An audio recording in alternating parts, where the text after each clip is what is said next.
من يهده الله فلا مضل له ومن يضلله فلا هادي له. أشهد أن لا إله إلا الله وحده لا شريك له وأشهد أن سيدنا محمدا عبده ورسوله ونصلي ونسلم على سيدنا محمد وعلى آله وأصحابه وزوجته أجمعين. أما بعد، قال الله سبحانه وتعالى في القرآن العظيم بعد أعوذ بالله من الشيطان الرجيم: سبحان الذي أسرى بعبده ليلا من المسجد الحرام إلى المسجد الأقصى الذي باركنا حوله لنريه من آياتنا إنه هو السميع البصير. صدق الله العظيم.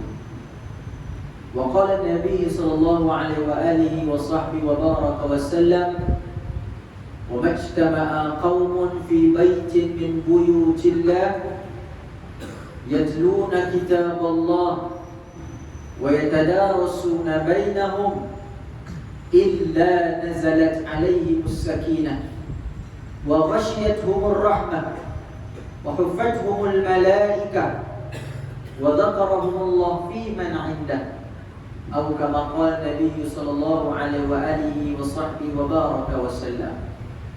Kasih kepada saudara pengerusi majlis yang saya hormati, Tuan Nazir, pengerusi masjid, kepada seluruh barisan imam, barisan bilal masjid, kepada tuan-tuan guru, para ustaz, para ustazah, para habaib, tuan-tuan, puan-puan, ibu ayah, pemimpin-pemimpin masyarakat yang dimuliakan Allah. Assalamualaikum warahmatullahi ta'ala wabarakatuh.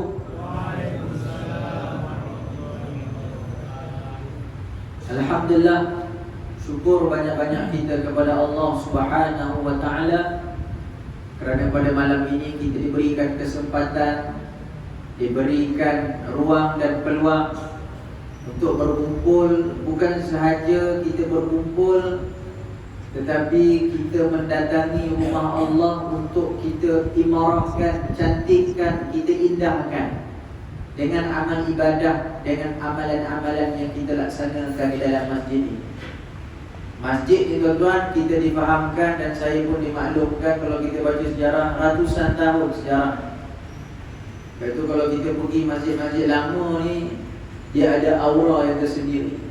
Bukan ada penunggu, dia ada aura dia tersendiri. Lepas tu kalau kita pergi masjid-masjid lain, ikut pengalaman saya lah, tak adalah lama mana, lebih kurang dalam 10 tahun begitu, 12-15 tahun, hampir bermula aktif ceramah, pergi kuliah dan sebagainya. Dia biasa je.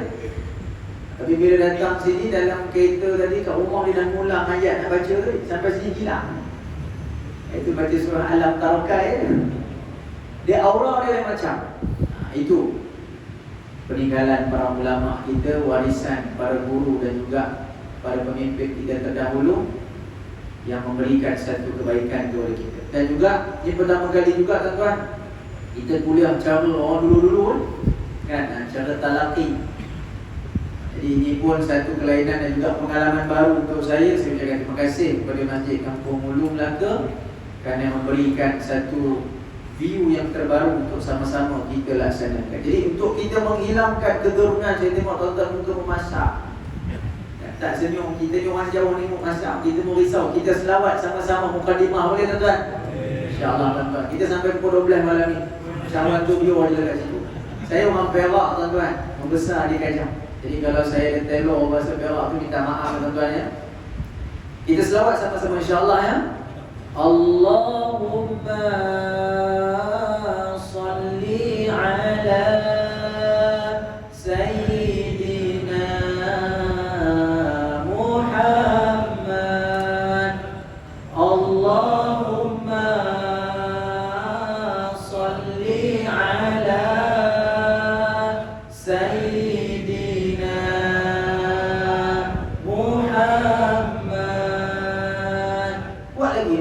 Allahumma salli ala Sayyidina Muhammad. Allahumma salli ala Sayyidina Muhammad. Allahumma salli ala Sayyidina Muhammad. Ya Rabbi salli alaihi wasallim. Moga-moga dengan kita hari ini memulakan majlis ilmu kita dengan salawat, dan malam ni juga kita nak berbicara, kita nak bercakap, kita nak mengenang kembali satu kisah yang hebat yang berlaku pada 27 Rajab, yang hari ini kita raikan sama-sama. Kita munculkan kembali dalam minda kita bagaimana hebatnya malam itu berlaku, bagaimana satu sejarah besar pada umat Islam sehingga dinukilkan di dalam Al-Quran, kisah dan sejarahnya, sehingga menjadi pengajaran besar kepada kita. Dan tidak lain tidak bukan, insan yang kita nak ceritakan itu lelaki yang sangat terbaik, yang sangat indah, yang sangat cantik, yang cukup istimewa, yang kita rindu sangat-sangat. Siapa dia tuan-tuan? Rasulullah sallallahu alaihi wasallam, Nabi kita. Yang mana kita berharap, insya-Allah doa bukan sekadar harap, cita-cita ini yang selalu dalam doa kita, dalam bacaan kita, dalam amalan kita, dalam setiap bangun, jaga dan tidur kita. Kita harap, ya Allah, esok di hari akhirat, ya Allah, pertama sekali yang kita nak tengok, sebab kita boleh tengok orang daripada zaman Nabi Adam sampai manusia umat yang terakhir yang akan lahir pada hari kiamat esok, kita dapat tengok. Kita nak jumpa satu orang manusia ini, iaitu Nabi Muhammad sallallahu alaihi wasallam. Kita letak dalam hati kita, insya-Allah. Kalau itu ada, cita-cita tu ada, matlamat tu ada, kita akan jadi generasi yang mencintai Habibuna Mustafa Rasulullah sallallahu alaihi wasallam. Tuan-tuan yang dirahmati Allah, pertama sekali malam ni kita akan tengok daripada ayat pertama surah Al-Isra, yang mana kita nak cerita yang ringkas-ringkas supaya kita mudah faham. Kita balik, kita cerita ke ahli keluarga kita, esok pergi kerja kita cerita kat kenalan kita. Kalau ada Facebook, ada TikTok, ada WhatsApp, kita share dekat dalam media sosial kita supaya orang kenal, orang tahu lah, mudah nak faham cerita Isra Mi'raj. Yang kedua tuan-tuan rahmati Allah, malam ni kita nak cerita apa yang berlaku kepada Rasulullah SAW ketika Nabi turun ke Makkahul Mukarramah, yang Allah Ta'ala sebut Nabi turun ke Masjid Al-Haram. Ini setelah selesai daripada Isra Mi'raj, apa yang berlaku pada waktu itu. Dan yang ketiga, kita akan ambil pengajaran apa yang Nabi nak minta untuk kita buat sama-sama bila kita nak melalui Rajab, Sya'ban, nak masuk Ramadan, insya-Allah. Tiga benda ni kita bagi lengkap dalam tempoh yang insya-Allah kita sama-sama kongsikan. Tuan-tuan rahmati Allah, kita tahu Nabi SAW dia manusia biasa, dia berdepan dengan kegembiraan, dia berdepan dengan seronok gelak tawa, Nabi berdepan dengan kesedihan, Nabi berdepan dengan kekecewaan. Nabi kenyang, ada kali Nabi lapar, ada kali Nabi letih, ada kali Nabi segar. Manusia seperti kita. Walaupun al-bashar la kal-bashar, tak sama dari segi penciptaan macam kita, tapi dari segi penjiwaan, perasaan, Nabi ada rasa seperti itu. Tahun yang berlaku Isra Mi'raj semua kita tahu adalah tahun kesedihan. Tahun ketika Nabi SAW diuji dahsyat. Tahun sebelum tu tak sedih ke Nabi? Sedih juga Ustaz. Sebab waktu ketika tahun-tahun sebelum itu, orang pun tak ikut Nabi, orang tak suka Nabi, tapi orang mengumpat dia Nabi belakang-belakang. Dia tak berani nak cakap depan-depan, dia tak berani nak baling batu kat Nabi, dia tak berani nak jerit kat Nabi, dia tak berani nak buat macam-macam kat Nabi. Dia berani cakap belakang-belakang. Sebab tahun-tahun sebelum tahun kesedihan, walaupun ketika itu risalah kenabian dah berlangsung, makna kata Nabi perlu untuk sampaikan agama. Tahun-tahun tu orang dah mula push Nabi, kecam Nabi, bantai Nabi. Tapi waktu tu tak kuat sangat sebab ada dua manusia yang duduk bersama dengan Nabi. Yang pertama, Abu Talib. Dia penguasa, dia pembesar. Jadi kalau kita buat hal dengan Muhammad, bermakna kita buat hal dengan Abu Talib. Abu Talib ni yang berhormat. Kalau kita kacau dia, kamu tak dapat tender, kacau, tak dapat projek, Allah macam mana ni? Kan? Jangan kacau Muhammad. Sebab Abu Talib ni, kita punya lumur duit. Jangan kacau. Dia penguasa kita. Kalau disebut nama kita pun kita rasa seronok lah. Jangan buat kacau. Tak apalah, marah macam mana, tahan. Sabar. Yang kedua, adanya Siti Khadijah. Ni akak-akak, ibu-ibu dengar Khadijah ni hebat kan? Khadijah ni kaya dia bukan kaya biasa-biasa. Betul kalau cerita pasal perempuan meniaga ni, tengok kat negara kita ni macam-macam jenama. Bermula daripada perempuan kerja dekat rumah aja. Mula daripada dropship, kemudian agent, stokis. Kau ada kilang. Siap keluar laku kat radio, kita mengapa? Tengok Haji kat belakang tu mulut Mak Kamil. Apa baca zikirnya pergi dekat, baju tak payah gosok. Oh, itu yang dibacanya. Kan, sampai masuklah kepala lagu-lagu tu. Kadang daripada rumah je dia bekerja. Orang perempuan kalau niaga, ada kesungguhan, dia boleh jadi. Dia boleh berjaya. Khadijah, kekayaan dia, tanah yang ada kat Mekah tu 2/3 pemilikannya, nama gerannya, nama Khadijah. Maknanya kalau orang nak berniaga kat mana-mana jalan ke, bayar cukai pada Khadijah. Nak sewa tapak dekat Khadijah. Orang Mekah, orang Quraisy, dia tak ada kerja lain, dia kerja berniaga aja. Sebab orang datang Mekah berduyun-duyun sejak daripada zaman Nabi Ibrahim terus ke nabi-nabi yang lain sampai ke zaman Nabi Muhammad. Mekah ni jadi tempat tumpuan. Sebab tu dia letak berhala kat Mekah banyak. Sebab orang datang nak tengok keindahan Kaabah, tengok pula dia buat ritual sembahyang dan sebagainya. Jadi pada ketika itu, kalau kacau Muhammad, kita kacau Khadijah. Kacau Khadijah, problem kita. Sebab tapak yang kita berniaga ni Khadijah yang bagi kita, kita bayar duit Khadijah. Kalau Khadijah halau kita nak berniaga kat mana? Kita nak berniaga kat mana? Boleh berniaga kat celah-celah pasar hujung-hujung, orang tak datang. Tapak-tapak yang Khadijah punya, yang kita berniaga hari ni, tapak yang memang orang datang, kerap ramai, orang berduyun-duyun datang. Jangan buat pasal dengan Khadijah. Jangan dia marah, kita habis untung kita tak boleh berniaga. Stok kita busuk lah nanti. Orang fikir macam tu. Jadi dia orang sabar. Tahun itu bila Abu Talib meninggal, Khadijah meninggal, sedikit demi sedikit serangan mereka buat pada Nabi Muhammad SAW. Sehingga ketika itu Abu Jahal, satu orang manusia yang dia ni akan buat apa sahaja supaya ketika itu Nabi mendapat kesan yang buruk. Iaitu kita pergi umrah. Kalau kita daripada Madinah, kita akan ada ziarah pergi Badar. Kalau ada peluang esok pergi umrah. Kalau kat Madinah pergi masa panjang sikit, tuan-tuan ambil peluang pergi ke Badar. Kos dia dalam 80 riyal ke 100 riyal. Boleh jadi 50 riyal. Ikutlah travel masing-masing. Kan? Dan kita butak puan-puan, dia kata kita buang harga pula. Orang niaga ikut masing-masing. Tapi nak kata pergi Badar, tuan-tuan, sebelum kita pergi Badar, kita akan singgah ke Telaga Rawhah. Telaga Rawhah ni adalah telaga yang mana di situ ada puluhan para nabi. Dikatakan juga sampai ratusan para nabi dan rasul singgah di situ untuk minum air ketika mereka nak ziarah Kaabah. Boleh baca dalam sejarah, boleh tengok dalam sirah. Sampai dekat Badar, kita dapat tengok Masjid Arish, masjid tempat Nabi pacak kemah. Nabi angkat tangan berdoa dekat Allah untuk menangkan tentera-tentera Badar. Dekat Badar juga kita dapat tengok makam syuhada. 11-12 orang syuhada yang dimakamkan, yang meninggal syahid ketika dalam peperangan Badar. Dan belakang Masjid Arish ni orang jarang datang. Belakang Masjid Arish tu dia ada lapangan.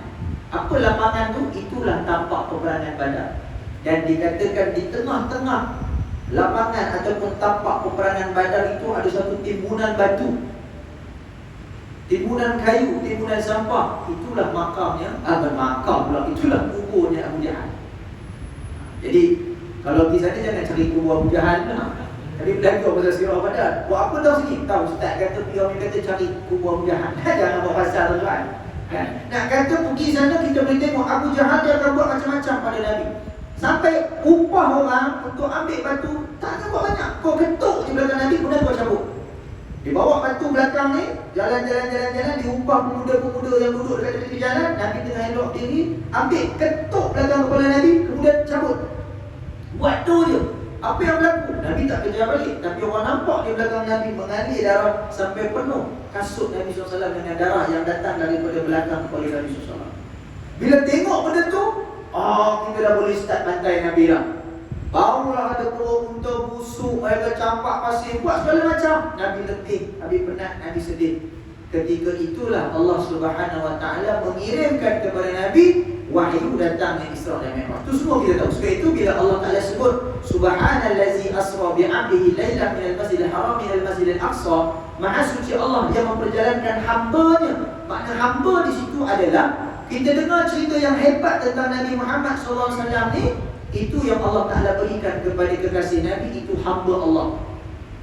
Hamba Allah. Nabi Muhammad itu dia hamba Allah. Nak menafikan pandangan-pandangan orang Quraisy ketika itu bahawa Nabi ini anak kepada Tuhan, seperti mana yang dipikirkan oleh agama lain. Kemudian Allah Ta'ala sebut apa? Kami jalankan Rasulullah Muhammad itu daripada Al-Aqsa, daripada Al-Haram pergi ke Al-Aqsa. Sebab apa tuan-tuan rahmati Allah? Sebab apa tak Nabi ini bergerak terus daripada rumah Nabi? Sebab ketika itu ada kisah dan ada cerita pembuktian supaya apa? Zaman tu orang tak pernah lagi pergi ke langit. Mana ada orang pergi langit? Zaman sekarang boleh lah kita tahu nak pergi ke langit, naik roket dan sebagainya. Zaman tu kalau Nabi naik ke langit, Nabi turun-turun, Nabi kata aku pergi ke langit, orang cakap bohong. Sebab tak ada siapa boleh membenarkan cerita kau yang kau pergi langit. Bila Nabi pergi ke Al-Aqsa, ketika Nabi cerita dekat orang ramai, betul ke tak betul yang Nabi pergi Isra Mi'raj, satu benda nak bagi orang ada percaya sikit. Waktu tu orang akan tanya Rasulullah, Muhammad, kami berbalik daripada Syam. Syam tu Palestin, Lebanon, Syria dan Jordan. 4 negara Syam. So Palestin duduk, Al-Aqsa duduk dalam Palestin. Kami berbalik daripada Syam, kami pergi Al-Aqsa. Jadi kalau betul kau pergi Al-Aqsa, Muhammad, kau cerita kat kami berapa banyak tiang yang ada kat Al-Aqsa. Contohlah saya balik-balik saya cerita ke orang, "Oi, seronoknya aku pergi ceramah kat banjir kampung Ulu Melaka." Yang saya duk cerita kat situ, ada orang kampung Ulu Melaka. Saya punya cerita, oh kampung Ulu Melaka cantik, depan ada cendol belakang, cerita.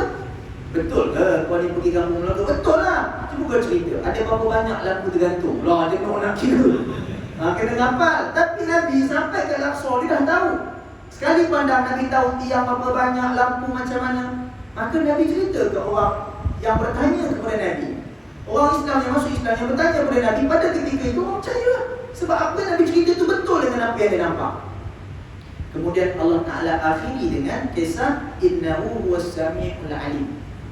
Innahu huwas sami'ul alim. Sesungguhnya Allah Maha mendengar, Maha mengetahui. Ini ayat ini, sesungguhnya Allah Maha mendengar dan Maha mengetahui ini, dia nak relate, nak kaitkan dengan kesedihan yang Nabi lalui. Kalau cerita pasal cerita agung ni selalu dalam Quran, Allah Ta'ala akan akhir dengan perkataan sesungguhnya aku Maha kuat, Maha hebat. Sesungguhnya aku Maha bijaksana, Maha agung. Tapi pada ayat ini dalam kisah Isra Mi'raj yang agung, yang hebat, yang berganda-ganda keistimewaannya, Allah Ta'ala akhiri dengan kami mendengar dan kami melihat, kami mengetahui. Sebab apa? Sebab nak kaitkan dengan apa yang Nabi lalui. Allah dengar kesedihan Nabi, Allah tahu apa yang Nabi rasa, Allah nampak apa yang Nabi lalui. Jadi pengajarannya, begitu juga kita sebagai seorang manusia. Walaupun kita rasa kita melalui kesedihan dalam hidup ni seorang-seorang, walaupun kita rasa kita melalui masalah dalam hidup ini seorang-seorang, kita lalui kekecewaan ini seorang-seorang, kita rasa kita kesepian. Tidak. Tuhan tak pernah tinggalkan kita. Tuhan tak pernah biarkan kita sepi. Tuhan tak pernah biarkan kita sunyi, selagi mana kita berusaha untuk menjalankan ibadah kepada Allah Azza wa Jalla. Jadi itu yang kita nak kaitkan, yang kita nak sama-sama faham betapa ayat ini bukan ayat yang biasa-biasa. Walaupun dia ayat yang pertama surah Al-Isra yang selalu kita dengar, yang selalu dijadikan sebagai muqaddimah dalam bacaan-bacaan ataupun dalam ceramah-ceramah Isra Mi'raj, tapi dia ada makna yang tersirat, yang cukup mahal bagi orang yang faham Al-Quran. Betul, Al-Quran ini bukan kita hafal, bukan sekadar kita baca tajwid faham, kita kena juga memahami, tadabbur. Sebab apa perkataan ini diletak pada ayat ini sedangkan pada ayat-ayat lain diguna perkataan yang lain? Ada maksud. Sebab itu wama yantiqu 'anil hawa in huwa illa wahyun yuha. Ini kuasa wahyu. Ini mukjizat. Hanya masuk Ramadan ni nak cerita kenapa kena tadarus, kenapa baca Quran supaya kita faham. nilai yang ada pada Al-Quran, mukjizat itu. Tuan-tuan rahmati Allah. Jadi bila kita faham dan kita tahu Nabi diuji, Nabi berdepan dengan kekecewaan, akhirnya Allah Ta'ala hadiahkan Isra Mi'raj kepada Nabi. Semua kita faham perjalanan Nabi daripada rumah pergi ke Al-Aqsa. Sebab itu kalau tuan-tuan pergi ke Al-Aqsa, tuan-tuan ada pengalaman nak pergi ke Al-Aqsa, kita akan singgah di satu tempat nama dia Hebron, Bandar Hebron. Masa saya pergi, kalau tuan-tuan tengok rancangan haraman backpackers yang saya dengan Mak Dan tu, yang pergi jalan kaki pergi Mekah Madinah, kemudian jalan kaki pergi Al-Aqsa. Bukan jalan kaki lah, menggunakan kenderaan darat pergi ke Al-Aqsa tu, dekat Hebron. Waktu saya pergi tu, Yahudi dia belum ambil keseluruhan ataupun dia belum bahagikan lagi dalam masjid. Dekat Hebron ada satu masjid, nama dia Masjid Ibrahimi.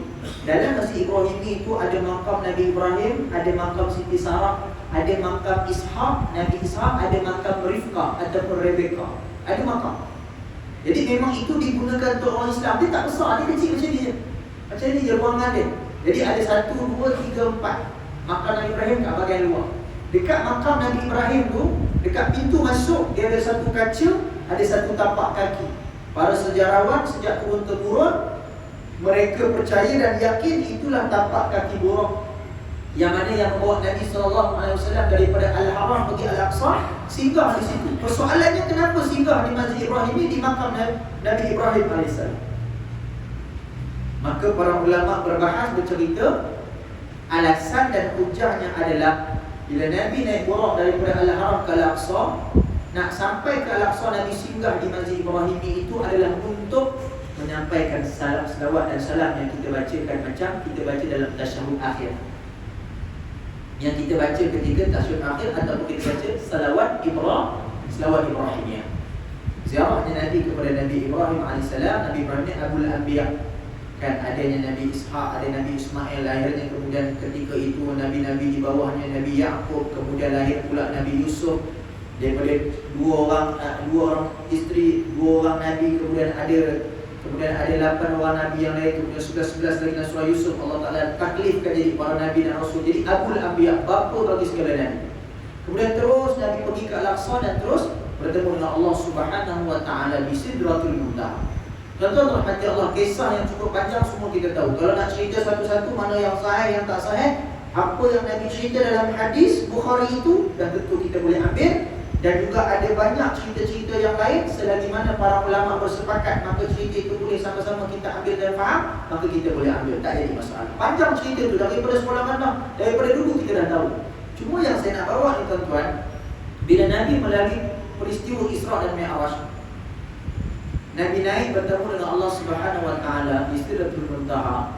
Perkara asas yang Nabi dapat sebagai hadiah ketika itulah mudah kita kata, ketika kemurungan, ketika kekecewaan, ketika Nabi berdepan dengan masalah, hadiah yang paling besar yang Nabi dapat ketika itu adalah perintah solat. Sebab itu sebagai pedoman untuk kita, solat ni dia rawatan kepada masalah emosi kita. Bukan saya nak kata, oh kau ni tertekan sebab tak semayang ni, jangan cakap macam tu. Kita bila berdepan dengan orang depression, jangan kita kata kau ni tak semayang ni, kau ni tak ceramah ni, kau jadi muka masjid ni, sebab tu kau tertekan hidup kau. Jangan cakap macam tu, tak boleh. Kan? Kita membunuh lagi perasaan dia. Itu yang jadi orang terjun macam dia bunuh diri dan sebagainya. Cuma yang kita boleh faham sama-sama untuk merawat jiwa kita, kita faham sungguh solat adalah bentuk rawatan jiwa. Itu bila Allah Ta'ala sebut wasta'inu bis-sabri was-salah, dan bantulah diri kamu. Maksudnya setiap kali konflik berlaku, konflik keluarga, bergaduh suami isteri, bergaduh dengan bos, bergaduh dengan anak, bergaduh dengan tok imam, bergaduh dengan tok penghulu, bergaduh lah itu, kita macam tu bergaduh ni. Video macam-macam, video bergaduh ni. Kalau sidang parlimen ni dah ada, tengok orang bergaduh di dalam tu kan. Jadi kalau ada bergaduh, ada konflik dan sebagainya tuan-tuan, macam mana kita nak bagi pergaduhan dan emosi kita dapat dikawal, dapat ditenangkan? Allah Ta'ala minta untuk kita sabar. Dah ada kesabaran baru kita solat. Kenapa Allah Ta'ala tak minta solat dulu baru sabar? Allah Ta'ala mulakan dengan sabar baru solat. Sebab kalau tak ada sabar, macam mana nak semayang? Nak nunggu untuk Bilal azan, Bilal mula azan sayup aja. Allahu Akbar ke asyhadu alla tu dekat 2 jam nak nyambung. Punya lama kan, dia punya hayat ni bila lah imam, bila nak nyambung. Nak semayang, kena nunggu imam. Allahu Akbar, kena ikut imam. Itu kan bentuk-bentuk kena sabar. Kalau orang tak sabar, lambat imam nak semayang dulu lah. Kan tak boleh. Sebab itu Allah Ta'ala didik hati kita dengan sabar, barulah kita laksanakan solat. Begitulah ketika kita berdepan dengan masalah ujian dalam hidup ni, kita relax, kita bertenang. Cari cara dan juga cari ruang untuk kita ada masa untuk kita relax. Kemudian kita pergi untuk solat dan beribadah kepada Allah Subhanahu Wa Taala. Tuan-tuan rahmati Allah, perintah solat yang datang pada kita ni agung sangat. Tentu kalau dah ketika ni tuan-tuan, dengan masjid yang banyak dekat negara kita, dengan masjid yang banyak di tempat kita, ceramah-ceramah agama, program-program agama kat TV. Kalau hari ni orang kampung kita ataupun yang paling dekat, ahli keluarga dalam rumah kita tak solat tuan-tuan, ini satu bencana yang besar bagi kita. Sebab itu dalam rumah, kalau ada ahli yang tak solat dalam rumah kita, rumah tu bahaya tuan. Rumah tu bahaya, bukan masalah pencuri mudah nak masuk, ular senang nak masuk, bukan. Tapi rahmat Allah yang sebaik-baik perkara tu tak masuk dalam rumah. Tu sebab tu kena jaga-jaga. Kita tengok kali keluarga kita, balik kita pergi tempat kerja kita. Kalau kat tempat kerja kita, kalau kita sebagai bos, kita sebagai ketua, ada staff kita, ada pekerja kita tak solat, jaga-jaga dengan kerja kita. Sebab itu tuan-tuan, solat ni dia agung dan dia sebagai satu kaitan besar dalam hidup. Tak boleh kita lari. Dan awalu soalan pertama yang Allah tanya kepada kita dalam kubur adalah solat. Sebab itu tuan-tuan rahmati Allah, ini waktu ni. Bila masuk Isra Mi'raj tuan-tuan, benda yang paling besar yang kita nak tengok, macam mana ketika ini kita memperbaiki solat ni. Lepas tu kalau kita pergi umrah, orang yang dah pergi umrah, orang selalu pergi umrah. Hari ni umrah dah biasa tuan-tuan. Dulu susah orang nak pergi umrah. Hari ni tuan-tuan, kalau kita ni duduk dalam orang travel umrah ni, kita buat kajian-kajian. Sebelum PKP, orang pergi umrah ni setahun dalam 100 ke 200 ribu, kurang 200 ribu. Tapi lepas PKP dah dibuka, bermula daripada musim panas ketika bulan 6, 7, mana lepas musim haji tahun lepas, sampailah hari ni, tuan-tuan boleh tengok dalam TV tuan-tuan, tak ada satu waktu pun Masjid Al-Haram tu lekam ataupun kosong lagi pada orang. Kita nak kata macam nak bagi ada ruang-ruang sikit, tak ada, penuh sepanjang masa. Bulan 9 tahun ni musim panas, saya pergi, saya ingat musim panas tak ada orang tak nak datang musim panas, penuh juga tuan-tuan. Macam bulan Ramadan. Musim sejuk saya pergi, lagi berganda-ganda penuh, punya ramai manusia. Dan hari ini berterusan sampailah insya-Allah kiamat saya rasa. Sebab apa hari ini tuan-tuan, bila kita pergi umrah, tengok orang pergi umrah, kalau kita ada pengalaman tengok macam mana waktu kita semayang kat sana. Setengah jam sebelum solat, masuk waktu kita dah tegak ada kat atas soh lah. Kita dah bawa beg kita dah duduk. Belum masuk waktu lagi, kita dah berebut dah nak duduk kat sini. Aku nak duduk kat sini, aku nak cari sudut macam ni, aku nak pergi depan dataran Kaabah. Kalau kat Masjid Nabawi tu, kita nak masuk dekat-dekat dengan kawasan Raudhah, tak dapat dekat masuk kawasan Raudhah, kita nak masuk dekat kawasan Masjid Hasan. Masjid Hasan di mana tuan-tuan? Kalau tuan-tuan ada pengalaman, ada waktu nak pergi, antara daripada Raudhah ke makam Rasulullah, contoh ke makam Rasulullah, tuan-tuan jalan Raudhah sampai sini, contoh tiang. Jalan lagi dekat satu tiang, dekat atas tiang tu dia ada label hijau. Hadza asli had, ataupun inilah had yang asal Masjid Nabawi zaman Nabi. Jadi yang tak boleh masuk tu, yang kena ikut masa-masa tu Raudhah. Tapi yang masjid asal zaman Nabi dengan sahabat tu kita boleh masuk, tak payah mungkin-mungkin. Boleh rebut duduk kat situ. Dan kebiasaannya musim ramai orang pun 1 jam ataupun setengah jam sudah masuk waktu, tempat tu kosong lagi. Dekat 10 minit nak masuk waktu, berebut nak masuk. Jadi orang berebut. Sebab apa? Sebab tahu semua orang kat sana berebut nak buat ibadat.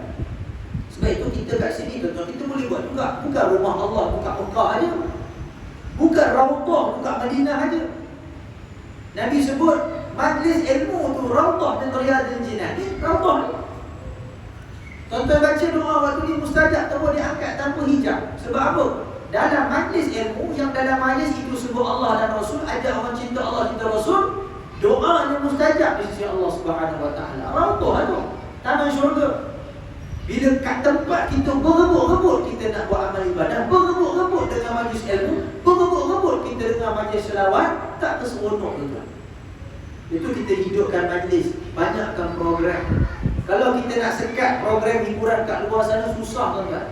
Jadi apa cara kita buat? Kita ganti, buat alternatif, program-program agama, forum, karnival, majlis solawat, supaya orang datang dekat dengan kita. Kita panggil orang supaya kenal Allah dan boleh melaksanakan solat. Tuan-tuan rahmati Allah, Isra' Mi'raj ini juga antara kisah yang menarik yang saya nak sampai kepada tuan-tuan. Bila selesai saja Nabi dapat perintah solat, Nabi turun balik ke Al-Haram. Pagi ketika itu bila Nabi sampai dekat kawasan Kaabah, di sisi Hijr Ismail, orang pertama yang Nabi jumpa siapa tuan-tuan? Orang pertama yang Nabi jumpa untuk Nabi ceritakan dekat dia apa yang Nabi lalui malam tadi. Pagi-pagi, dah bergendam kan? Pagi-pagi, saya sambung tuan-tuan ya. Jadi kita akan tamatkan sikit. Tak lama tuan-tuan, pukul 12 saja. Habis seorang-seorang keluar kan. Jadi tuan-tuan rahmati Allah, pagi tu sampai saja di Masjid Al-Haram dekat kawasan dataran Kaabah, tuan-tuan rahmati Allah, ada seorang lelaki yang kerja dia pagi-pagi memang cuci Kaabah, dia cuci berhala-berhala yang ada dekat Kaabah. Siapa dia tuan-tuan? Abu Jahal. Jadi Abu Jahal ni pagi-pagi dia cuci Kaabah, dia bersihkan masjid. Jadi dia sampai kat sana, tuan-tuan rahmati Allah, Nabi pun sampai. Lepas tu cerita Abu Jahal ni, saya cerita juga. Kita ni kadang bangga juga kan. Ada orang dia rasa bangga, oh pergi umrah tak tahu, pergi umrah tak tahu, pergi haji tak tahu. Ada pergi haji balik hari lagi, menetapnya jual karipap sampai RM50, karipap oksigen kan? Itu yang kata pergi haji balik hari tu. Tuan-tuan rahmati Allah, ada orang tuan-tuan rahmati Allah mana katanya bangga, oh ya aku ni pergi umrah haji, banyak haji tuan-tuan. Nak masyarakat rasa bangga sungguh. Jangan bangga lagi tuan-tuan.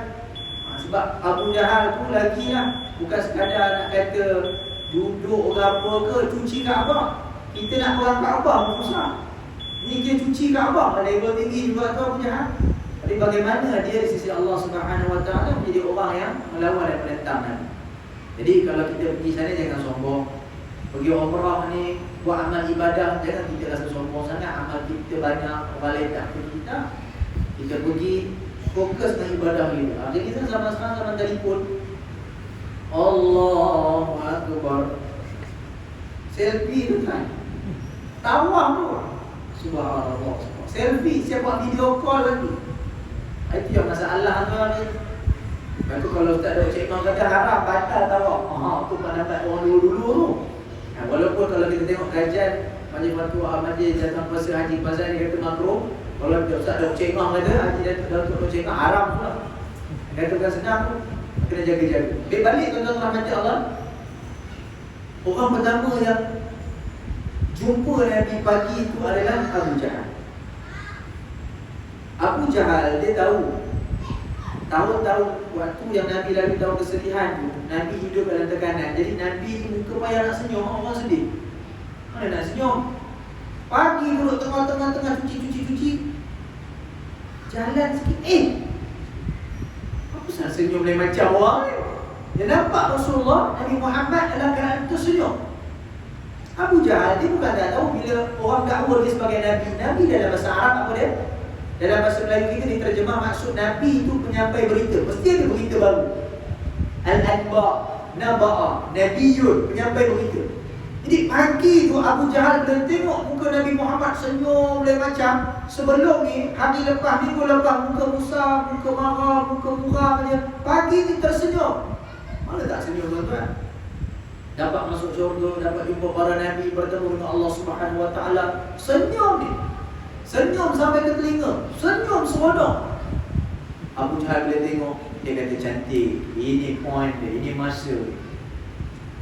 Pergi jumpa Rasulullah. Muhammad, Ada cerita best pagi ni. Macam kita lah kan, tengok Haji Imam dia macam sebelum ni tengok Allah baju tak bergosok, kopiah pun terbalik. Tiba-tiba subuh tu, oi cantik kopiah, baju ayat tajam pula siku tu. Mesti ada cerita kan. Jadi macam tu juga Abu Jahal tengok ada Rasulullah daripada jauh, senyum dia macam, mesti ada cerita. Dia tanya ke Rasulullah, Muhammad, ada cerita best ke pagi? Mesti viral punya. Zaman sekarang sama viral. Zaman sekarang sama viral ke tuan-tuan? Betul jaga-jaga tuan-tuan. Zaman sekarang ni banyak orang ambil gambar apa ni, rakaman nyowo-nyowo. Ada kawan saya itu, dia makan pedas. Dia pergi dekat tepi jalan tuan-tuan, basuh muka dia. Basuh muka. Macam muka menangis. Pedas, tahan pedas. Orang ambil video, masuk lagu, dengarkanlah di sepanjang lagu sedih. Inilah seorang ayah yang mencari nafkah, duduk bawah jabatan. Kawan tu tengah menahan pedas, tengah cuci muka. Orang tu tak pasal-pasal, tak kena dengan cerita pun. Tapi orang ni dia tengok dia macam Pak Haji tu baring duduk kan depan kedai, dia pun ambil kesiannya. Pak Cik susah dia tinggalkan anaknya, so isteri dalam meninggal. Padahal dia tokek kedai tu. Kita ni merakam aja. Ini zaman sekarang bahaya tuan-tuan. Zaman viral, nak view banyak. Tak semua ada TikTok. Kalau tak ada 1000 followers, tak buat live. Kalau tak buat live, tak dapat gift. Orang bagi apa? Lion, bagi singa, bagi bunga ros. Lepas tu dia kejar orang ini tuan-tuan, tak tidur-tidur malam. Itu zaman sekarang. Tu kena jaga-jaga. Zaman viral. Abu Jahal pun dia nak viral juga. Sebab dia nak bagi orang percaya yang dia ni lebih betul daripada Muhammad. Cara macam mana? Dia kena korek cerita-cerita best supaya orang benci dekat Nabi Muhammad. Nabi, bila ditanya oleh Abu Jahal, ada cerita best tak pagi ni? Kau ceritalah kat aku. Kalau tonton kat tempat Nabi Muhammad, tonton jawab aku, tak payahlah, kau ni saja nak anjing aku ni. Ni kan kau saja ni, kau ni. Kau tanya-tanya aku, kejap lagi kau ngejek aku, kau kutuk aku, tak payah. Baik aku jumpa Abu Bakar. Apa aku nak cakap dengan kau, nama pun Abu Jahal, nama pun tak sedap. Baik aku jumpa Abu Bakar, dia tu lagi kawan aku, dia tu lagi baik dengan aku. Itu kalau kita, betul tak tuan-tuan? Kalau kita lah, tapi Nabi tak. Nabi orang baik tuan-tuan. Ni baik ni Nabi, kita nak cakap baik Nabi bertahap begitu. Orang yang bantai Nabi, orang yang kutuk, hina Nabi, buat macam-macam kat Nabi. Bila ditanya, Muhammad pagi ada cerita best tak? Ceritalah kat aku. Apa jawapan Nabi? Nabi cerita yang dalam hadis Bukhari tentang Isra Mi'raj tu. Nabi cerita daripada A to Z. Daripada Nabi keluar rumah sampai Nabi jumpa Allah, sampai Nabi balik pagi tu. Nabi cerita, tak ada tertinggal walau satu perkataan pun di depan Abu Jahal. Ini hebat Rasulullah. Padahal orang ni yang bantai Nabi, yang berkawan Abu Lahab, yang hina Nabi, buat macam-macam kat Nabi, tapi dia tak pernah nak balas buruk kepada orang yang buat buruk dengan dia. Lalu tuan-tuan, ada pepatah menyebutkan letih nak memaafkan, penat nak memaafkan, tapi lebih letih, lebih penat kalau kita terus berdendam. Tu ayat drama tu kan. Kalau bagi Jalaluddin Hasan lontarkan dialog tu sedap tuan-tuan. Letih kita. Saya payah nak buat tuan-tuan. Kalau bagi orang pelakon buat ayat tu jadi cantik. Letih kita nak maafkan orang. Orang buat salah nak maaf. Orang buat salah nak, orang tak bagi signal, kita nak maafkan dia. Geram tuan, macam-macam tangan buat. Saya kalau orang buat tak elok depan saya, bawa kereta saya tunjuk jari, saya buat macam ni tuan. Tuan-tuan jangan salah faham. Kita bagi minila. Orang tunjuk jari sana sini, mengamuk tepi jalan dan sebagainya. Payah nak maafkan orang. Tapi sebenarnya dalam hidup ni lebih payah kalau kita terus berdendam. Betul tak tuan-tuan? Payah tidur malam dendam dengan orang, bangun esok pagi tak fikir benda lain, nak balas dendam kat orang. Sebab hatinya ada benda busuk. Tapi Nabi tak. Ni Nabi ajar kita ni, Nabi tak pernah dendam. Walaupun kita rasa tak logik lah Nabi tak marah dekat orang yang buat macam tu kat Nabi. Baik-baik juga, tapi baik ada had. Sabar-sabar juga, sabar ada batas. Kita kata kita lah, tapi Nabi tak. Apa Abu Jahal punya reaksi? Yang seronok ni kita tukar tempat duduk. Pinggang dah lemah. Dia nak habis lah tu kan. Dia kalau nak tukar tempat duduk tu nak habis lah tu. Saya kamu ada 3 ekor kambing golek kat luar tu. Ada, belum golek lagi. Tuan-tuan rahmati Allah, apa reaksi Abu Jahal pagi tu? Bila Nabi cerita dekat Abu Jahal, aku begini pada Abu Jahal, apa reaksi Abu Jahal? Abu Jahal kata, cantik. Ini yang aku nak. Berita ni aku nak. Tapi Muhammad, kau nak tak? Aku kumpulkan orang-orang Mekah. Aku kumpul orang-orang Quraisy. Orang Bukit Katil, Kampung Ulu Melaka, orang Jasin, orang Melimau, kumpul semua dekat dataran Melaka tu. Dataran Pahlawan tu, dataran Taming Sari. Kita jarang-jarang datang Melaka ni, asyik jam aja. Kan? Jadi kumpul semua orang Mekah dekat satu dataran. Aku sediakan satu pentas mikrofon begitu, umpamanya lah, supaya kau boleh cakap dengan orang Mekah apa yang kau lalui pada pagi tadi. Boleh tak? Tolonglah terima. Apa jawab Nabi? Kalau kita kat tempat Nabi, ini kali kedua tuan-tuan, saya bagi peluang. Kalau kita kat tempat Nabi, apa jawab kita? Tak payah, cukuplah aku cerita kat engkau. Engkau pun tengok aku senyum lain macam ni, tak payahlah. Orang lain lagi dah terukkan kawan-kawan aku yang baru masuk Islam, baru nak percaya, tak pasal-pasal dia kata aku bohong pula. Tak payah. Nanti aku balik bincang dulu dengan Sayyidina Umar, Abu Bakar dengan Khalid. Kita rasa kita macam tu lah, tapi Nabi tak. Apa jawapan Nabi? Nabi sambut, boleh Abu Jahal. Ikut logik kita, sebelum ni Nabi nak pergi cakap dengan orang, Nabi tangkap orang tadi, Nabi seksa. Abu Jahal tangkap orang yang Nabi jumpa tadi, Abu Jahal seksa orang. Nabi nak pergi cakap berdakwah dengan orang, dia sekat Nabi, dia pulau Nabi. Tiba-tiba pagi tu dia nak buat satu pentas besar. Siap ada PA system supaya Nabi cerita dekat orang. Punyalah Abu Jahal ni sungguh-sungguh nak biar Nabi cerita Isra Mi'raj ni dekat orang. Akhirnya Nabi berdiri, Nabi pun cerita dekat orang. Sebab itu yang ada soalan tadi tu. Bila Nabi cerita, kawan-kawan yang baru masuk Islam ni pun dah mula pening. Atau kita ni, kalau kita duduk zaman Nabi, kita tak tahu lagi ni, kan? Tiap orang tanya kat Nabi, Muhammad, kalau betul pergi Al-Aqsa, ada berapa banyak tiang kat Al-Aqsa tu? Nabi pun cerita. Betul, aku percaya Muhammad. Sadaqta, kau benar. Kawan belah ni pula bangun, Muhammad. Ya Rasulullah, kami ni bukan tak nak percaya, kami percaya sungguh. Tapi kalau kau pergi satu malam Al-Aqsa tu, ni cerita Al-Aqsa dulu, tak habis lagi. Belum cerita sampai ke langit. Orang duk bahas pasal pergi Al-Aqsa. Kami naik kuda paling laju ni, Bugatti Veyron. Kuda paling laju kami naik, 1 bulan baru sampai. Nak patah balik 1 bulan. Ni kuda paling laju. Cerita kat kami, Muhammad, kuda apa kau naik boleh sampai 1 malam. Jadi persoalan-persoalan ni datang, kelompok ni tanya. Ada yang kata Muhammad betul, Rasulullah betul. Jangan persoalkan, betul. Ketika itu orang tak percaya pergi jumpa Abu Bakar. Abu Bakar tak ada dalam majlis tu. Bila jumpa dengan Abu Bakar, wahai Abu Bakar, tadi Rasulullah kumpulkan kami. Rasulullah cerita dia pergi daripada Mekah pergi Al-Aqsa Sidratul Muntaha tu. Abu Bakar kata apa? Kalau Muhammad cerita lebih daripada itu pun aku percaya dan aku cakap dia benar. Ini hebat Abu Bakar. Ini hebat Abu Bakar. Itu Abu Bakar ni, lau wazan al-iman al-Bakar as-Siddiq di iman ummah ma'al iman ummah la thaqala iman Abu Bakar as-Siddiq. Nabi kata, kalau ditimbang beratnya iman Abu Bakar dengan iman kita semua ni, iman umat Nabi Muhammad, berat lagi iman Sayyidina Abu Bakar. Masya Allah. Ni hebat Sayyidina Abu Bakar as-Siddiq.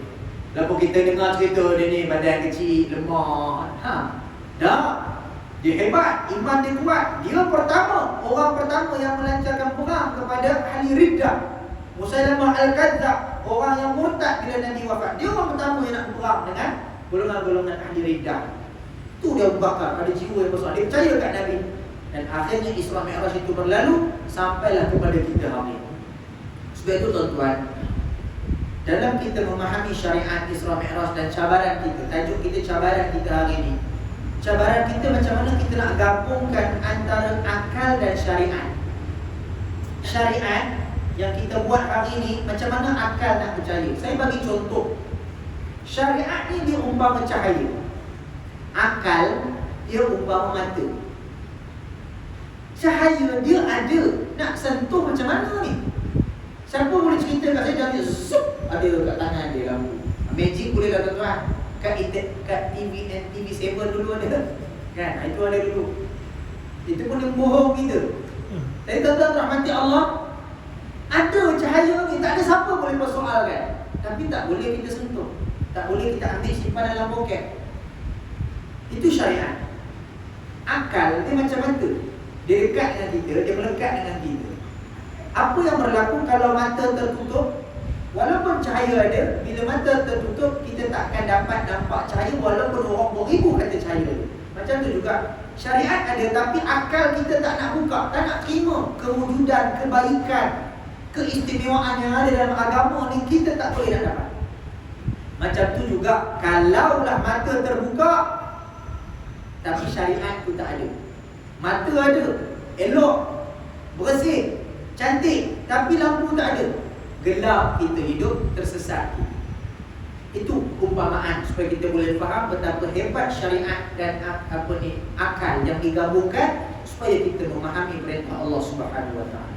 Maka tuan-tuan, untuk kita mendepani cabaran kita hari ini, berdepan dengan masyarakat kita yang tidak mengendahkan solat, kita hidupkan majlis-majlis ilmu, hidupkan program-program ilmu supaya ramai orang mendekati masjid untuk melaksanakan solat.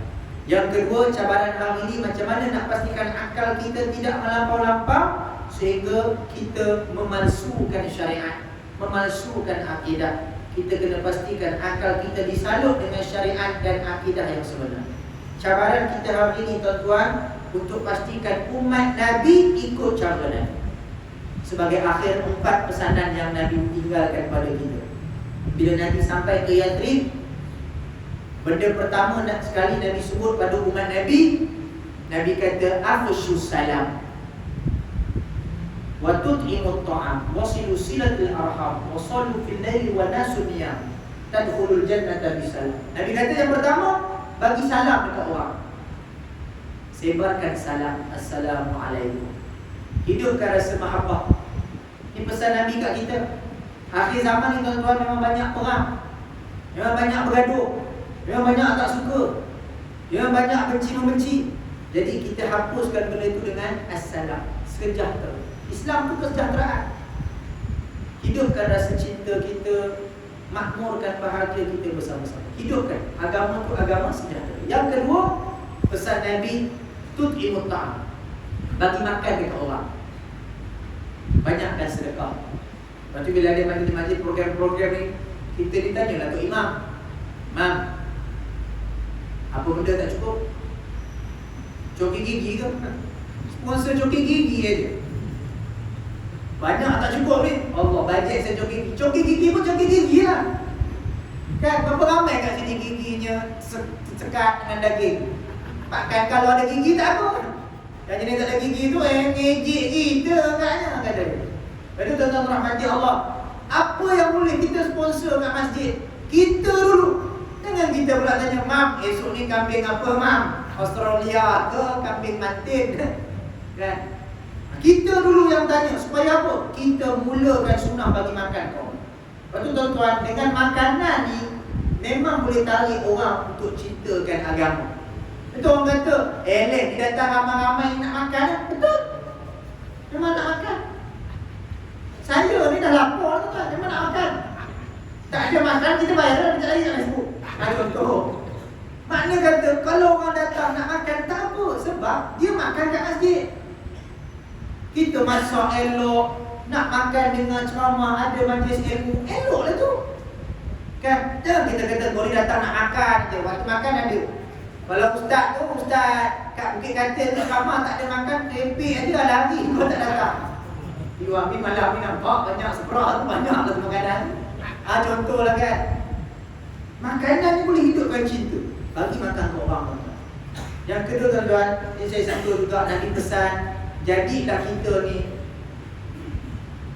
manusia yang menghidupkan mahabbah sunnah dalam rumah tangga ini. Macam mana cara tuan-tuan? Hidupkan juga dengan sunnah makan. Makan suap menyuap dengan pasangan kita ni selalu dah kita dengar, tapi kita ulang-ulang sebab banyak konflik masalah cerai berai ni baru ni 2-3 bulan lepas. Yang nikah orang lain yang kena bantai kita kan. Kan? Yang faham, tak faham sudah. Mana kata tuan-tuan masalah cerai, masalah rumah tangga, macam mana nak hidupkan dengan sunnah makan. Orang selalu sebut makan suap menyuap. Kan? Makan suap menyuap.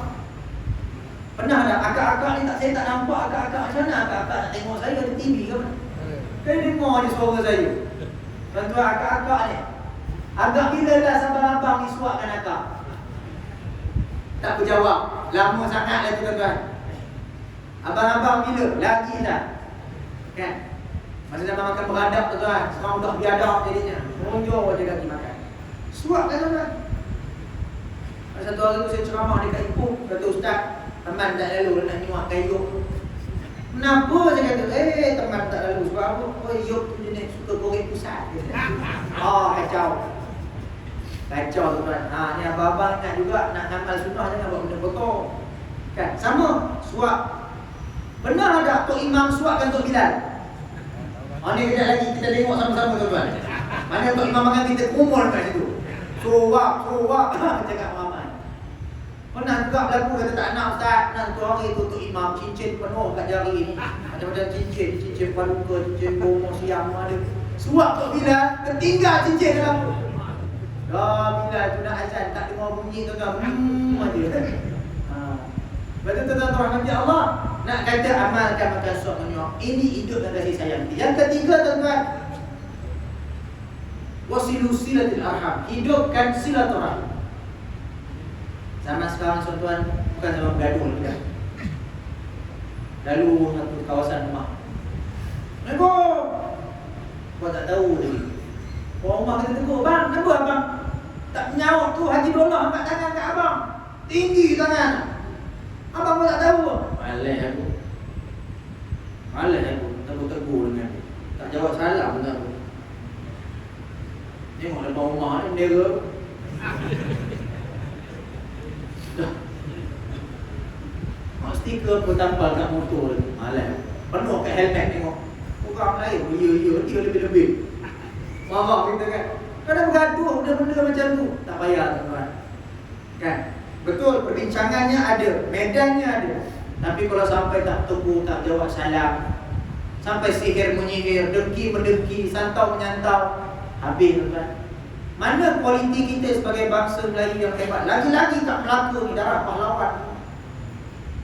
Betul tuan-tuan rahmati Allah, kita nak hidupkan kasih sayang, hidupkan silaturahim. Cukup-cukuplah kita bergaduh, cukup-cukuplah kita bermusuh. Orang kata kita macam-macam, tak apalah tuan-tuan. Yang penting kita hidupkan kasih sayang antara kita. Semayang sebelah-sebelah, tengok. Ni nak Ramadan tuan-tuan. Jangan sesekali kita masuk Ramadan selagi mana dalam hati kita ni ada musuh. Maksudnya tuan-tuan, bukan tak yang puasa. Maksudnya jumpa orang, tak ampun kita maaf, ni nak masuk Ramadan ni. Aku nak biar puasa, aku ni elok. Tak ampun man, aku sebelum ni pernah ngata motor kau tu. Yelah kau badan besar, penyek sikit tayar je. Pernah ngata lah, tak ampun minta maaf lah. Aku tak nak cakap lagi dah. Aku dulu pernah ngata kau, kan botak macam gula-gula hack. Salah ke lah kau. Rupanya saling mengata tuan-tuan. Jadi minta ampun, minta maaf supaya hidup dari sayang. Yang keempat, dia penutup tuan-tuan. Wasallu fil laili wan nasu niyam. Semayang malam. Banyakkan semayang malam. Zaman fitnah ni tuan-tuan, benda yang betul nampak salah, benda yang salah nampak betul. Nabi sebut golongan Huwaibidah, golongan yang menghalalkan yang haram, menghalalkan yang haram, membenarkan yang batil dan membatilkan benda yang benar. Ini zaman ni tuan-tuan. Kita payah nak buat perbezaan mana kaca, mana permata, mana yang betul, mana yang tak betul, mana yang ori, mana yang palsu. Susah. Mana yang datang kat telefon kita, kita terima. Mana fitnah, kita jadikan fakta. Kita tak semak dulu. Kita maki, kita kecam, kita hina. Oh betul. Tak salah. Minggu lepas viral cerita ni, tahun lepas ustaz ni kena kecam. Satu Malaysia media marah pantai dia. Ustaz ni tangkap satu orang murid perempuan. Murid perempuan ni simpan video lucah. Tangkap budak perempuan ni marah geram. Rekod polis, dia kata ustaz ni cabul. Setahun kes itu berlangsung, minggu lepas mahkamah mengumumkan bahawa perkara itu tak berlaku. Waktu orang hina ustaz ni, habis dilondek semua perkara. Waktu dia tak bersalah, tak ada satu media pun cover cerita ni. Apa yang hebat pada ustaz ni? Merangkak esok orang lupa dia, tuan-tuan. Kita ni esok kat badan masyarakat nak cari orang yang kita duk hina, kecam, kita kata bukan-bukan betul-betul tidak macam mana, tuan-tuan. Lepas tu fikir balik, jangan mudah-mudah keluar kat mulut. Betul Betul ke aja ujung kan? Betul ke? Ya ke? Ya tu. Fitnah. Ya tu. Kan? Jangan mula. Jadi pelihara kita dengan solat malam. Banyakkan semayang malam, tuan-tuan. InsyaAllah nak semayang malam ni paling tidak dapat kita istiqamah 2 rakaat. Sebelum subuh dapat 2 rakaat istiqamah tu dulu. Nak buat banyak-banyak 8 rakaat, esok pagi mata jadi mata panda, hitam. Apa hal kau ni ngantuk? Semalam qiyamul lail, Allah, hitam dah hidayah. Buat dulu 2 rakaat sebulan. Kemudian tambah esok 4 rakaat pula sebulan. Buat masuk Ramadan, buat lagi. Ada tarawih, insya-Allah kita jadi boleh. Jadi tuan-tuan sebagai penutup, tuan-tuan bisa tengok perut tuan-tuan dah berbunyi-bunyi. Jadi insya-Allah tuan-tuan rahmati Allah, datang Melaka bukan selalu. Ceramah pula kat Masjid Ulu Melaka ni pula rasa seronok. Kan? Tadi tak tahu nak ceramah apa.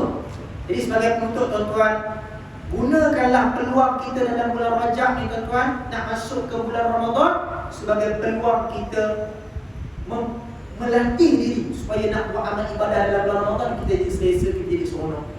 Kita ada training kita. Kalau orang main bola tiba-tiba turun kat padang main bola, habis main bola sebulan sakit badan sebab dia tak biasa. Jadi sebelum masuk Ramadan, kita training dulu puasa sunat. Kita training dulu bangun malam. Kita training dulu baca Quran. Kita training dulu betulkan bacaan kita. Kita training sembahyang jemaah. InsyaAllah bulan Ramadan kita tak ada masalah dah. InsyaAllah. Sebagai penutup, tuan-tuan, esok saya akan berangkat ke Turki, ke Gaziantep, di tapak gempa bumi yang berlaku baru ni. Yang terkesan, tuan, sekarang ini 23 juta. Saya kira lebih 2/3 daripada rakyat Malaysia. Kita 32 juta kan. Yang kedua, kematian 41,000. Dia tak boleh bayang, tuan-tuan. Dia kalau runtuh mati tepuh itu bahagian dia lah. Tapi apabila runtuh terkurung duduk dalam runtuhan 10-20 hari, apa agak? Baru ni saya tengok kawan saya daripada Syria, saya berkomunikasi, dapat satu video. Keluar satu budak. Budak tu tak adalah budak sangat, lebih kurang dalam 14 tahun. Dia kata tua kita lah. Selamat 102 jam. Selamat. Macam mana kau survive? Macam mana kau selamat daripada gempa bumi ni? Pertama, aku dapat suruh, dapat menyuruh. Yang kedua, tak lapar. Dia kata ada orang datang bagi aku makan, bagi minum. Dia kata budak ni nak memborong ke, kau duduk seorang-seorang, terperangkap aku tangkap kau seorang-seorang. Itulah bantuan Allah Subhanahu Wa Taala, hasil daripada doa-doa ni. Jadi tuan-tuan, kalau tuan-tuan tak boleh nak menyumbang, tuan-tuan doa. Kan? Boleh tuan-tuan sumbang. Banyak kan? Ada apa, cari yang betul-betul lah, jangan cari yang palsu. Ada orang ambil kesempatan juga. Tiap kali bencana dia keluar. Skema ni pandai. Kan? Padahal dia yang boleh bencana kali. Jadi tuan-tuan cari mana-mana boleh tuan-tuan sumbanglah. Dan doa banyak-banyak saudara-saudara kita di Syria dan Turki. Tahun lepas saya pergi. Tahun lepas kita bagi bantuan musim sejuk. Sebab musim sejuk yang paling mahal ni arang. Kita buat BBQ di arang. Tapi arang benda mahal sampai bercuri-curi. Arang ni dia nak, yang kawasan-kawasan yang hujung-hujung. Kawasan dekat Turki ni ada satu kawasan namanya Hatay. Hatay ni kerajaan Turki bagi orang Syria untuk duduk dekat situ. Yang pelarian-pelarian yang hancur rumah, kena bom, semua orang duduk kat situ. Jadi antara 10 bandar yang kena gempa bumi ni termasuklah Adani, Hatay, yang mana ramai orang Syria. Jadi kita insyaAllah esok saya pergi pulang balik 25 hari bulan. Doakanlah sama-sama. Dan apa yang boleh kita bantu, kita doakan. Nak tengok keadaan sebegitu rupa, dan saya pun menyampaikan bantuan sumbangan-sumbangan orang ramai yang mereka salurkan kepada Iman Care untuk kita sampaikan kepada mereka esok insyaAllah. Doakanlah perjalanan saya pun risau juga ni. Sana tidur tak tidur hotel dia kata. Doa kacau. Kan? Nanti pun nak cari kemah. Kan? Nanti kata sana tak ada hotel. Hotel semua dah pecah. Kalau balik tidur lah. Takut juga. Kan? Jadi insyaAllah doakan. Moga-moga dipermudahkan hasil asbab rumah tuan-tuan ibu ayah para guru. Hak para habaib yang dimulakan. Wallahualam, terima kasih Tuan atas jemputan. Terima kasih atas perkongsian pengalaman yang indah bagi saya di Masjid Kampung Ulu Belaka ni. Tak sangka saya selalu lalu datang melata ziarah. Dapat juga satu hari saya kata, kalau lah aku dapat semayang, dapat kuliah pula kat sini. Syukur, terima kasih, insyaAllah kita bertemu lagi pada waktu akan datang. Ada masa jemput lagi insyaAllah. Jangan sekali ni je. Kau ni seri. Wallahualam, jumpa lagi. Assalamualaikum warahmatullahi ta'ala wabarakatuh. Bismillahirrahmanirrahim. اللهم عافنا من كل بلاء الدنيا وعذاب الآخرة وشر الدنيا والشر الآخرة غفر الله لنا ولكم برحمتك يا أرحم الراحمين. اللهم قوي إيماننا ووحد صفوفنا واجمع قلوبنا على محبتك. اللهم لا تدع لنا في مقامنا هذا ذنبا إلا غفرته ولا مبتلا إلا عافيته ولا راسما إلا نجيته ولا مريضا إلا شفيته. لك فيها رضا ولنا فيها صلاة. وصلى الله سيدنا محمد وعلى آله وصحبه وسلم والحمد لله رب العالمين. تقبل الله منا ومنكم إنه منكم تقبل يا كريم.